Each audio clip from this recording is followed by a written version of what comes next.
Est-ce qu'il est décalé? Vous posez la main gauche un peu avant l'extrémité du cul. C'est bon pour vous? Donc, de cette position, simplement vous allez monter le chinage en essayant d'éviter tout ceci, de rester bien dans l'axe. Donc, à l'origine, c'était des samouraïs donc, qui avaient besoin de s'exercer au maniement des armes et qui utilisaient soit des vrais sabres, ce qui était quand même un peu délicat à l'entraînement puisqu'ils se blessaient, soit ensuite des sabres en bois, mais là encore, comme ils portaient les coups et qui frappaient, il y avait des blessures. Et à partir du XVIIIe siècle, début du XIXe, il y a eu l'utilisation de ce qu'on utilise encore aujourd'hui et qui s'appelle un shinai.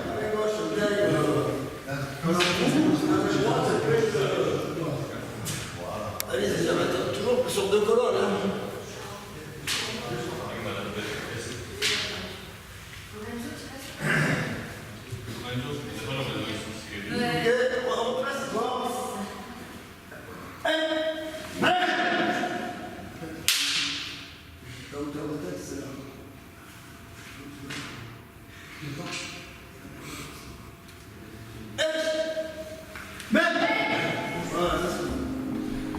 Entre toi et le capitalisme, entre toi et le prolétariat. Murakami, c'est un auteur de littérature contemporaine japonaise, très connu, qui a écrit beaucoup de choses, qui sont toutes traduites en français. Et on va vous lire des extraits de Kafka sur le rivage.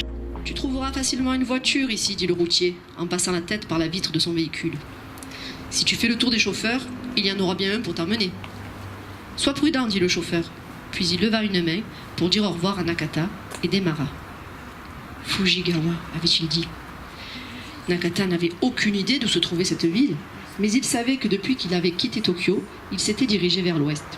Il comprenait d'instinct ce genre de choses, il n'avait besoin ni de boussole ni de carte.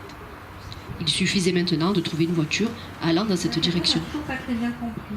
Il y a un lien entre le fait que Nakata aime l'anguille et le fait qu'il aime la vie du boisson. Dans certaines histoires, un homme qui a bu un coup trop de saké quand il rentrait chez lui. Il croit reconnaître son chemin, mais n'arrive jamais à la maison. Car ils sont bravement, les chiens sont gentils. Ils sont la plupart du temps entre les deux. L'été arrive à grands pas, le bleu clair du ciel, la lumière du soleil. Alors, nous avons commencé à travailler en juin de l'année dernière pour réfléchir ensemble à une semaine particulière où on permet aux lycéens d'avoir des moments de pause et de lecture, d'écoute, de lecture. Donc voilà, donc ça on a préparé à partir de juin de l'année dernière. On a choisi ensemble avec le responsable du CDI la date, pour que ce soit une date qui fasse beau, qu'on puisse s'installer dehors, puisqu'on a un médiabus, donc le but du jeu c'est aussi d'être autour du médiabus. Ouais, il a la peau bizarre. Il a aspiré par... N'oubliez pas, je l'ai changé dans le temps. Ouais, on va y arriver, d'accord? Allez, alors, en partant de là, c'est parti. On est où là? On va faire le poisson. Le poisson, il va nager dans l'eau. Non, de côté. Tu peux l'aider?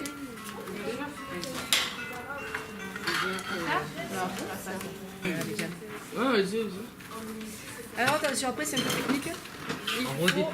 Vous dépliez, vous prenez votre papier comme ça, et il faut que vous arriviez à faire 2 triangles. Ah, c'est un terme technique ça, ils ont tous hésité. La ligne médiane. Ce genre d'action, avec tout aussi, par exemple les tablettes, tout ce qu'on peut leur proposer, qui permet de leur dire, ben voilà, venez, il n'y a pas que des livres non plus, il y a aussi plein d'autres choses, des jeux. On va organiser en octobre une journée jeux coopératifs avec des jeux vidéo, des casques en réalité virtuelle.